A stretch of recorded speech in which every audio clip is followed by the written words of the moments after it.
Assalamualaikum warahmatullahi wabarakatuh. Ini saya nak buat ulasan perlawanan di antara Malaysia menentang Thailand dalam semifinal Cycle League AFF Mitsubishi Electric Cup, yang mana Malaysia kalah 3-0 dan berakhirlah saingan Malaysia untuk AFF kali ini di peringkat semifinal. Dan tahniah untuk Thailand sebab memang deserve dan layak untuk ke final dengan gameplay serta kualiti football yang ditunjukkan oleh mereka. Memang mereka layak untuk masuk ke final untuk bertembung dengan pasukan seperti Vietnam. So good luck untuk Thailand pada perlawanan final nanti. Dan untuk skuad kebangsaan Malaysia pula, tahniah juga sebab berjaya sampai tahap semifinal. Sebab apa? Sebab dengan skuad kali ini kita tak expect ataupun tak letak harapan yang terlalu tinggi untuk capai tahap semifinal ni lah.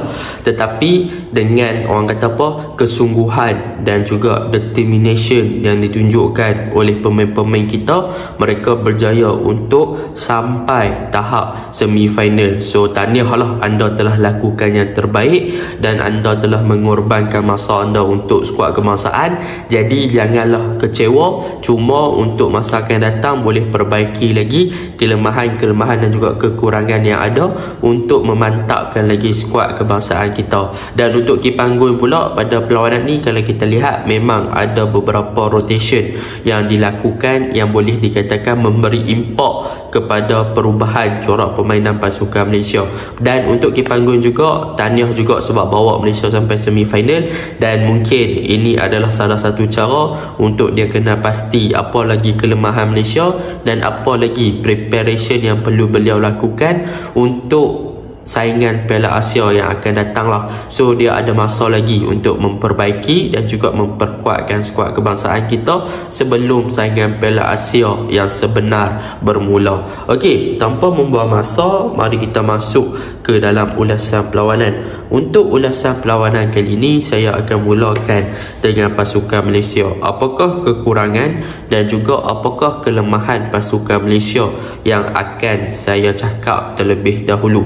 Okey, kalau kita lihat pada perlawanan ni, antara kelemahan pasukan Malaysia ataupun kekurangan pasukan Malaysia adalah apabila mereka terlalu membiarkan penguasaan bola dilakukan oleh pasukan Thailand, sama ada daripada bahagian middle third dan juga di bahagian wide ataupun flank lah.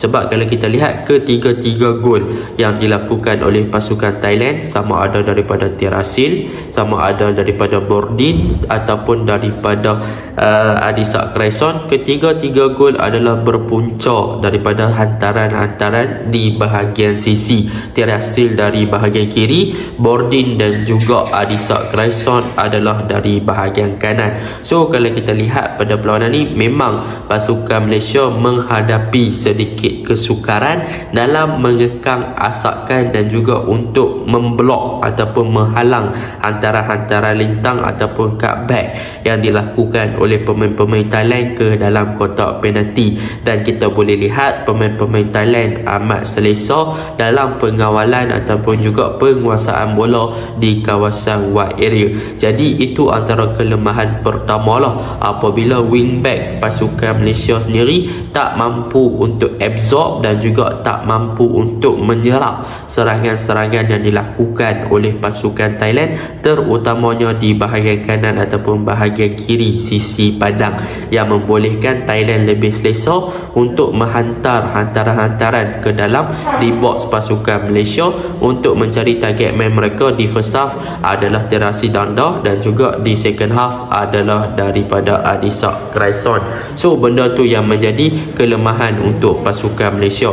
Dan dalam pada masa yang sama, kalau kita lihat daripada sudut hantaran-hantaran tinggi daripada pasukan Thailand, mereka sebenarnya adalah mempunyai kekuatan dan juga kelebihan yang sangat baik daripada segi passing accuracy lah, yang mana kalau kita tengok hantaran mereka memang sangat on point kepada target target man mereka, dan mereka pandai untuk menempatkan diri dalam ruang yang kosong untuk menerima hantaran tersebut. So memang orang kata apa, taktik dan juga corak permainan yang ditampilkan oleh pasukan Thailand cukup sempurna dalam memanfaatkan corak bertahan pasukan Malaysia. Jadi itu perkara yang pertama, pasukan Malaysia gagal untuk absorb serangan pasukan Thailand daripada bahagian sisi kiri atau sisi kanan, dan mereka gagal untuk mengeluarkan bola ataupun menghalang antara hantaran tersebut yang menyebabkan Thailand boleh untuk skor ke arah gawang pasukan Malaysia dengan sangat mudahlah. 3 gol tersebut dari kiri 1 dan 2 daripada bahagian kanan. Yang kedua, kalau kita lihat kepada bahagian tengah pasukan Malaysia yang diketuai oleh Stuart Wilkin, Mukairi Ajmal di first half, dan di second half kita nampak ada perubahan, iaitu Stuart Wilkin dan juga ada Litak serta Safawi dan juga Brandon Gunn masuk. Dan untuk perlawanan ni, apa yang boleh saya katakan untuk bahagian tengah, sebenarnya Malaysia mempunyai masalah dalam mengawal dan juga mengatasi midfield pasukan Thailand. Sebab apa saya kata begitu? Kalau kita lihat kepada corak permainan pasukan Thailand, apa yang dilakukan dan juga apa yang dimulakan oleh mereka dalam fasa build-up adalah mereka akan menggunakan Tiraton sebagai player yang akan memulakan build-up play daripada bahagian bawah, dan dialah yang akan menjadi key player dalam menggerakkan serangan pasukan Thailand ke arah pasukan Malaysia dengan lebih tinggi. So senang cerita, Tiraton akan berada di mana-mana sahaja di dalam padang dalam kedudukan yang lebih tinggi untuk menggerakkan serangan pasukan Thailand ke arah pasukan Malaysia. Dan dalam pada masa yang sama, kita boleh lihat apabila Tiraton naik ataupun lebih tinggi untuk cover up bahagian ataupun memberi support kepada bahagian serangan pasukan Thailand, pemain di tengah seperti Sarat Yoyan, beliau akan turun lebih deep ke bawah untuk berada dalam keadaan sebagai deep lying playmaker, yang mana Sarat Yoyan ni dia akan cover tempat Tiraton tadi yang bertindak berhadapan daripada centre back. So Sarat Yoyan akan cover balik tempat Tiraton dan memberikan sedikit kebebasan kepada Tiraton untuk bergerak lebih bebas dan lebih tinggi untuk membantu bahagian serangan lah. So Sarat Yoyan ni pun dia adalah player yang membantu bahagian tengah pasukan Thailand dalam fasa build-up play. So Sarat Yoyan lebih bertindak sebagai deep lying playmaker. Jadi apakah kekurangan yang ada untuk pasukan Malaysia di bahagian tengah ni? Kekurangan pasukan Malaysia di bahagian tengah ni adalah daripada mengekang kedua-dua pemain ini daripada bergerak dan juga daripada membina fasa build-up untuk pasukan Thailand. Antara faktor dia adalah kerana pada perlawanan ini, kalau kita lihat di first half, pasukan Malaysia meletak Stuart Wilkin as a number 6 dan juga bergandingan dengan Brandon Gunn, yang mana untuk mengekang dan juga cuba untuk mengawal position daripada Thailand kawal di bahagian tengah, dan mereka meletak Mukairi Ajmal lebih kepada dua function, yang mana untuk bertahan dan juga untuk memberi support kepada Faisal Halim dan juga dia relok di hadapan. Tetapi disebabkan kegagalan ketiga-tiga midfield ni, yang mana kalau kita boleh katakan mereka sebenarnya tak mampu untuk menjaga pergerakan dan juga kawalan bola daripada Tiraton ataupun daripada Sarat Yoyan yang bertindak di bahagian tengah, akibat mereka memberikan ruang ataupun space yang banyak. Sepatutnya apa yang boleh dilakukan secara defensive side ataupun daripada segi corak bertahan apabila berhadapan dengan player seperti Tiraton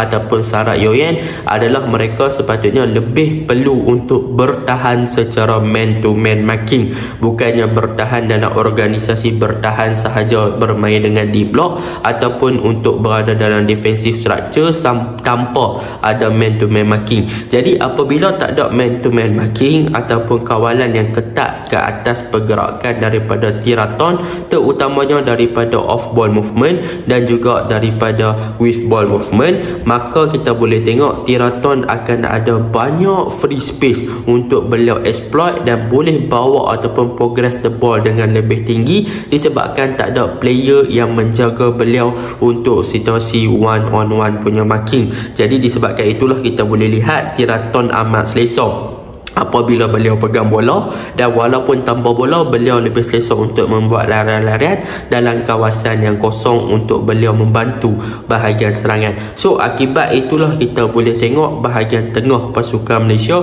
gagal untuk mengekang build-up play pasukan daripada Thailand ni apabila Teraton atau Sarat Yoyen yang pegang bola, sebab tak ada orang yang menjaga mereka daripada segi one man to man marking lah, yang mengekang asalkan ataupun memberi pressure kepada kedua-dua player ni dalam fasa build-up Thailand. Itu yang memudahkan mereka untuk mengawal lagi posisi di bahagian tengah dan juga merencanakan gerakan serangan ke arah gawang Malaysia, dan itu untuk secara defensive structure lah. Dan dalam pada masa yang sama, kalau kita lihat bahagian tengah pasukan Malaysia juga, apabila berlakunya second half punya pertukaran, mereka bawa masuk Litak dan mereka bawa masuk Aguero, tetapi kemasukan Litak pun nampak sangat tak membantu bahagian tengah. In term of attacking pun tak membantu, in term of defensive pun tak membantu. Sepatutnya dia boleh track back untuk mengganggu rentak corak daripada Teraton ataupun Sarat Yoyen, tetapi dia tak memberi impak yang positif sangat. Jadi secara defensive structure memang pasukan Malaysia organize ataupun tersusun dalam pembentukan mereka, tetapi daripada segi untuk menghalang pergerakan dan juga progress ball daripada pasukan Thailand secara individual play, mereka menghadapi sedikit masalah apabila Teraton dan juga Sarat Yoyen boleh dikatakan terlalu bebas. Jadi itu secara defensif lah. Yang ketiga, kalau kita lihat bahagian tengah pasukan Malaysia sebenarnya tidak memberi impak yang sangat besar ketika dalam fasa build up ataupun dalam fasa attacking phase, yang mana kalau kita lihat dalam attacking phase untuk pasukan Malaysia, sebenarnya Malaysia agak kelang kabut dan lambat untuk settle down dan lambat untuk bertenang. Apabila kalau kita lihat apa yang cuba dilakukan oleh midfield Malaysia, apabila Malaysia dapat bola, mereka akan cuba progress the ball dengan lebih cepat, iaitu mereka banyak main long ball hantaran jauh untuk mencari striker seperti Darren Lock ataupun Faisal Halim yang diletakkan bergandingan dengan Darren Lock lah, iaitu bermain sebagai dua striker di hadapan. Tetapi apabila long ball tersebut cuba dilakukan dalam keadaan yang kalang kabut, dalam keadaan yang terlalu melulu, banyak meliar, boleh dikatakan long ball tersebut tidak beberapa menjadi dan berjaya untuk di cover dan juga dipintas serta dibaca dengan mudah oleh pemain-pemain Thailand dalam mematahkan long ball yang dilakukan oleh pasukan Malaysia. Jadi di sini boleh dikatakan gap dan juga kualiti midfield pasukan Malaysia menunjukkan yang mereka mempunyai sangat perbezaan berbanding daripada pasukan Thailand. So itu antara kelemahan dan juga kekurangan yang perlu kita terima lah. Itu yang ketiga. Yang keempat, kalau kita lihat kepada bahagian striker, iaitu Darren Lock dan juga Faisal Halim, yang mana kalau kita lihat Faisal Halim memang kita terkenal dia dengan seorang winger, touchline winger, ada pace, ada kelajuan. Tetapi dalam perlawanan ini, apa yang ingin dilakukan oleh Kipanggun adalah membawa sedikit variation, yang mana beliau lebih membiarkan Faisal Halim bermain dengan lebih narrow dan juga lebih berdekatan dengan Darren Lock untuk memastikan yang beliau boleh memberi support play kepada Darren Lock dalam keadaan counter attack. Tetapi yang menjadi permasalahannya, apabila Malaysia dalam posisi ataupun dalam keadaan counter attack, Faisal Halim dan juga Darren Lock tak boleh nak communicate dan tak boleh untuk membentuk link up play yang terbaik ketika mereka ingin mengecilkan pertahanan pasukan Thailand. So memang kita boleh nampak bila bola dapat Darren Lock mudah kehilangan bola, dan bila bola dapat kat Faisal Halim tak boleh nak buat apa-apa, dia terlalu isolated, tak ada link up ataupun bantuan diberikan oleh Darren. So benda ni menunjukkan yang kedua-dua player ni boleh dikatakan kurang chemistry dan kurang dan juga tidak saling memahami antara pergerakan-pergerakan untuk menjadikan link up play antara mereka berdua dalam keadaan ataupun situasi counter attack, yang menyebabkan pergerakan-pergerakan mereka mudah dibaca dan mudah dipatahkan apabila mereka mendapat bola dalam situasi counter attack oleh bahagian pertahanan pasukan Thailand yang diketuai oleh Krik Sadar dan juga Pangsa. So boleh dikatakan memang agak kurang lah kan. Jadi secara kesimpulannya, apa yang boleh kita katakan tentang pasukan Malaysia ni, Dalam fasa bertahan, Malaysia sebenarnya mempunyai masalah dalam mengekang asalkan daripada wingback ataupun daripada fullback pasukan Thailand. Bahagian wide ataupun flank pasukan Thailand memang sangat-sangat berbahaya. So Malaysia gagal untuk block, intercept ataupun untuk menghalang. Yang kedua, penguasaan bola di bahagian tengah juga Malaysia kurang, dan juga secara defensive structure pun Malaysia kurang. Daripada segi attacking phase Malaysia kurang, dan daripada segi creativity pun Malaysia kurang, utamanya di first half. Kalau kita tengok belah kiri tu, Hakim Hassan dan juga Fazli Mazlan memang asyik kena lah daripada attack pasukan Thailand, yang mana memang pasukan Thailand nampak kelebihan pasukan Malaysia di bahagian kiri. So mereka attack belah tu sahaja berbanding di bahagian kanan. Dan second half masuk Robin Kiran, barulah ada perubahan dan nampak lebih stabil dan lebih kukuh sikit lah corak permainan pasukan Malaysia berbanding berbanding di first half di bahagian kiri. So macam saya cakap tadi, itu antara faktor dia lah kan. So nak kata performance memang agak low, ya memang agak low, benda tu kita terima. Kualiti pun agak kurang. Memang Thailand is one of the best team pada perlawanan ni, so memang kita kena akui lah benda tu. Cumanya untuk game ni, saya sebenarnya boleh bagi pujian kepada player-player seperti Syahrul Nazim, seperti Dominic Tan, yang mana mereka berdua ni berjaya menunjukkan yang pada awal game dan sampai habis game, mereka dah bagi yang habis baik untuk membantu bahagian pertahanan. Mereka banyak blok percubaan dan juga intercept hantaran-hantaran daripada pemain pasukan Thailand. Tetapi nak buat macam mana, ada 3 gol yang mereka gagal untuk halang. Dan Azam Azmi boleh saya puji juga, memang beliau antara defensive player yang bagus, yang mana boarding pala nak lepas dia pun memang susah. So memang saya respect lah kan untuk squad kali ni. Walaupun kalah semifinal, tetapi determination dan juga kesungguhan yang mereka tunjuk tu memang another level. Pencapaian sampai semifinal pun dah bagus lah kan. Cumanya ada banyak benda yang boleh mereka improvise, dan juga untuk untuk masa akan datang mungkin Ki Panggun akan cuba bentuk lagi skuad kebangsaan Malaysia untuk jadi yang lebih terbaik. Dan untuk pasukan Thailand, apa yang boleh saya cakapkan pasukan Thailand pada perlawanan ni, key player mereka macam saya cakap tadi, Tiraton memang bagus di bahagian tengah, dibantu oleh Sarak Yuyan sebagai deep line playmaker. Itu memang saya suka. Lepas tu peranan daripada Ekanik dan Peradol, yang mana Ekanik dan Peradol ni lebih kepada Nero punya player. Mereka bermain dengan agak ke tengah, mereka akan lebih dekat dengan deep box pasukan Malaysia, memang memberi ancaman.